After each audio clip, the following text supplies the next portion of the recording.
Testing, testing. Good morning. Since we're going through things quickly, I'll do what I can to get the car horn at the end. I'll try to talk slowly on the timing. No, it's just. I'd like to talk a little bit about screencasting, and it's nice that Georgette started us off with one of the ways that she's using some screencasting type tools. And one of my options here is I'm going to keep it within just a few minutes. And most of you are familiar with some of the technology. But first, let's just sort of start with where we started with this. And going back to the days of broadcasting, this became narrowcasting, then data casting, podcasting, all we're doing right now. As some of you know, but some of you may not have direct experience in this, we're just going to take an image of the screen overall, some form of whatever's on the screen. But what was important to me was going beyond that and not just adding the narration, but adding some annotation, okay? What I wanted to do was to be able to narrate the PowerPoint slides, but also add a little extra to it, okay? Walk people through homework problems, websites. I'm in finance, so we're gathering data from all over the place at times. Sometimes my students get lost in how do I drill down to find this particular bit of data through various PDFs, through various sources and so on. And you can also demonstrate software. Ultimately for me, because I'm basically teaching a form of applied math, they've morphed into sort of a Khan Academy style video. That's ultimately what one of the things I was kind of shooting for. So if we look at the challenges, for me, there's a bit of a learning curve because I'd done some screen capture, but I hadn't actually done the casting, and the annotation I didn't understand much of anything about, how easy it was to do at this day and age.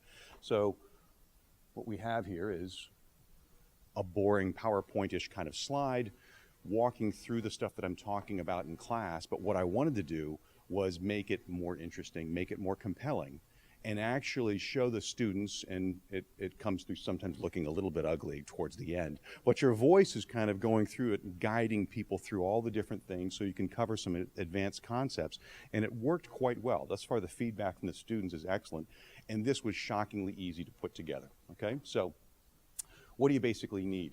In my case, there are lots of different tools. I think Georgette mentioned Screencast-O-Matic was her particular tool.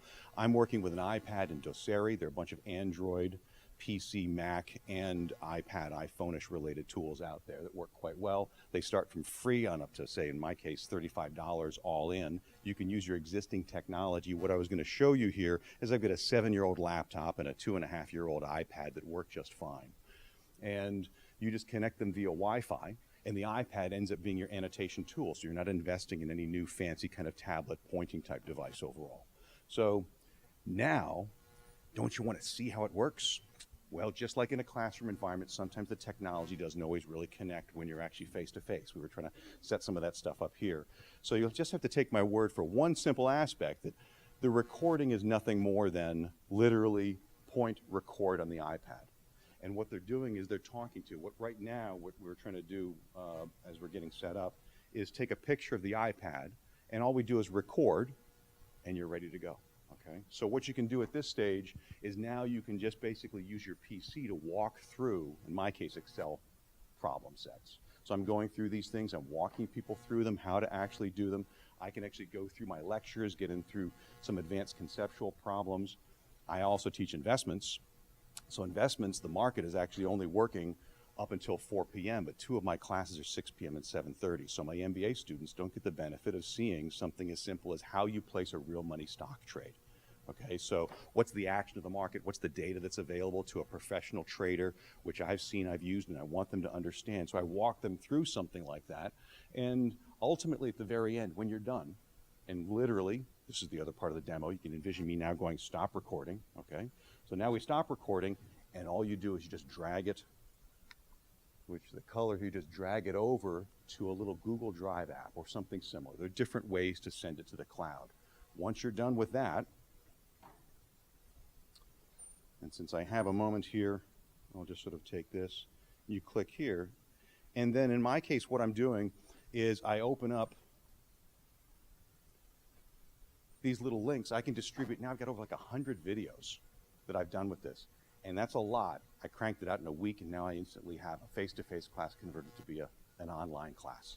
So what I'm also doing as well is taking these same things and trying to flip the classroom, which is a little bit more involved, of course, and there's some other folks who are going to talk about that, I think, a little bit later. But what it basically allows you to do for me, this is no-brainer simple for those of you who haven't. Great, see, I was trying to push, I was talking kind of slowly. And ultimately, for those of you using Camtasia, you don't even need to get into that for editing purposes, and that's going to take more than 5 minutes anyway. Okay, so thank you.